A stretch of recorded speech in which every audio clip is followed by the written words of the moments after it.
గృహప్రవేశం చేసేటప్పుడు పాటించవలసిన ముఖ్యమైన 10 నియమాలు. శ్రీమాత్రే నమః. అందరికీ నమస్కారం. గృహప్రవేశం ఇలా చేస్తే, ఈ నియమాలు కనుక పాటిస్తే మీకు సుఖ సంతోషాలతో పాటు అంతా శుభమే. ప్రతి ఒక్కరికి జీవితంలో సొంతింటి కల అన్నది ఉంటుంది. చనిపోయేలోపు కనీసం ఒక చిన్న ఇల్లు అయినా కట్టుకోవాలని చాలామంది అనేక రకాల కలలు కంటూ ఉంటారు. ఇక కొత్త ఇల్లు కట్టుకున్న తర్వాత ఇంట్లోకి గృహప్రవేశం చేసేటప్పుడు అనేక రకాల సంప్రదాయాలను, ఆచార వ్యవహారాలను పాటిస్తూ ఉంటారు. అయితే కొత్త ఇంట్లోకి ప్రవేశించేటప్పుడు ముఖ్యంగా కొన్ని రకాల నియమాలను తప్పకుండా పాటించాలని పండితులు అంటున్నారు. మరి గృహప్రవేశం చేసేటప్పుడు పాటించవలసిన నియమాలేంటో ఇప్పుడు ఈ వీడియో ద్వారా మనం తెలుసుకుందాం. ఇండ్లు సమస్త శుభవాస్తు ప్రకారం గృహ నిర్మాణం పూర్తయిన తర్వాత మంచి పాండిత్యం, శాస్త్ర పరిజ్ఞానం కలిగిన అనుభవజ్ఞులైన పండితుడిని సంప్రదించి మీ పేరు బలంతో గృహప్రవేశ ముహూర్తం పెట్టించుకోవాలి. మీ వ్యక్తిగత వెసులుబాటు కొరకు ఆదివారం ముహూర్తం కావాలని, ఇంకా మీకు అనుకూలంగా ఉండే సెలవు రోజులలో ముహూర్తం కావాలని పండితుడిని ఒత్తిడి చేయకూడదు. మీ పేరు బలంతో పంచాంగ రీత్యా మంచి ముహూర్తం ఎప్పుడు నిర్ణయం అవుతుందో దానికే ప్రాధాన్యతను ఇవ్వాలి. గృహ ఆరంభ ముహూర్తం చేసిన తర్వాత ఇండ్లు కట్టుట ప్రారంభించినప్పుడు ఇంటికి 4 దిక్కులలో పంచలోహంతో చేయించిన అశ్వయంత్రాలకు శాస్త్రోక్త విధి విధానాలతో ప్రాణప్రతిష్ఠ చేయించిన గృహప్రవేశానికి ముందే సమస్త వాస్తు దోషాలను తొలగించే శక్తివంతమైన 4 మత్స్యయంత్రాలను నవరత్నాలు భూస్థాపితం చేయించాలి. ఆర్థిక స్తోమత లేని వారు ఈశాన్యంలో స్థాపించుకోవాలి.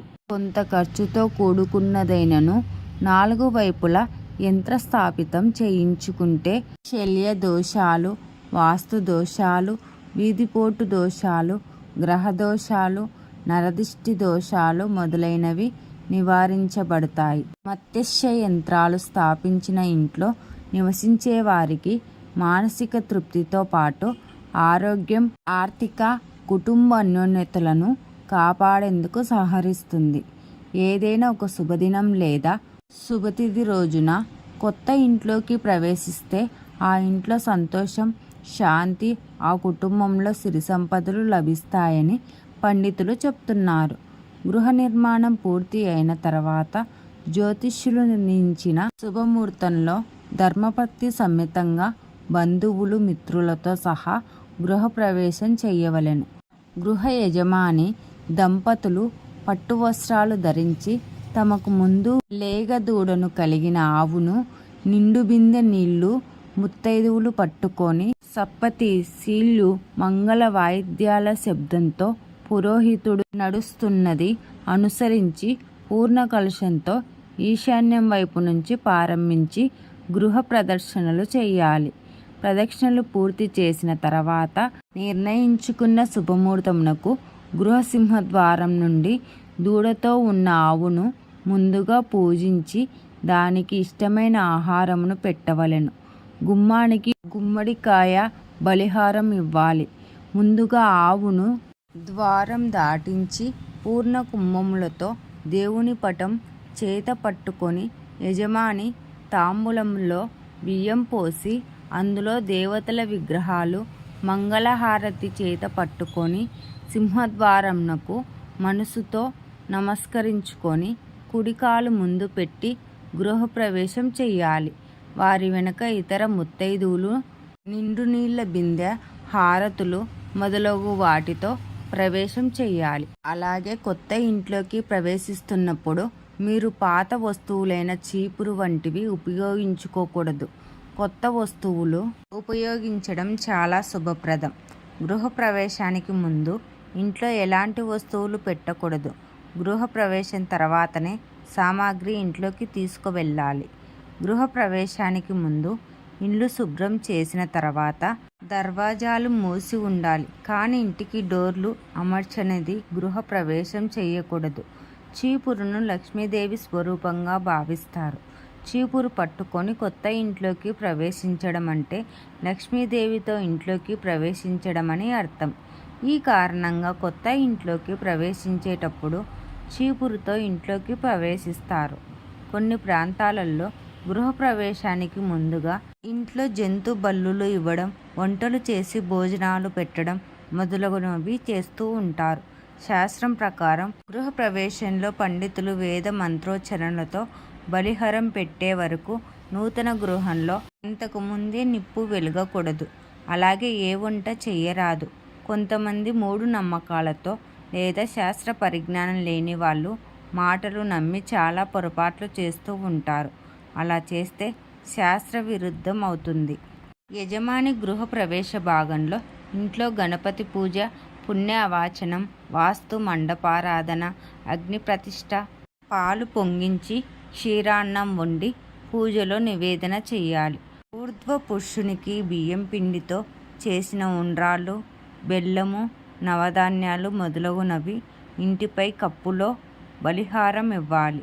వాస్తు గణపతి హోమం, నవగ్రహం పూజ, అష్టదిర్గాకుల పూజ, గృహ కళ్యాణం, సత్యనారాయణ స్వామి వ్రతం జరిపించుకున్న తర్వాత సపతిని, సీరుని, పురోహితుణ్ణి యథాశక్తిగా నూతన వస్త్ర తాంబూలాలను ఇచ్చి వారిని సత్కరించి సంతృప్తిపరిచి వారి ఆశీర్వాదములు తీసుకోవాలి. అలాగే కొత్త ఇంట్లోకి ప్రవేశించేటప్పుడు ధాన్యం తీసుకువస్తారు.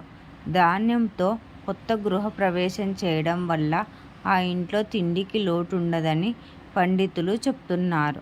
అదేవిధంగా కొత్త ఇంట్లోకి ప్రవేశించే సమయంలో కొబ్బరి మొక్క నాటడం ఆనవాయితీ. సముద్ర మథనం సమయంలో లక్ష్మీదేవితో పాటు కొబ్బరి చెట్టు కూడా ప్రత్యక్షమైందని చెప్తారు. కొబ్బరి చెట్టును కల్షవృక్షం అని కూడా అంటారు. హిందూ మతంలో కొబ్బరి చెట్టును తల్లిలా భావించి పూజిస్తారు. కొబ్బరి మొక్కతో కొత్త ఇంట్లోకి ప్రవేశించడం వల్ల లక్ష్మీ కటాక్షం, శ్రేయస్సు లభిస్తుంది.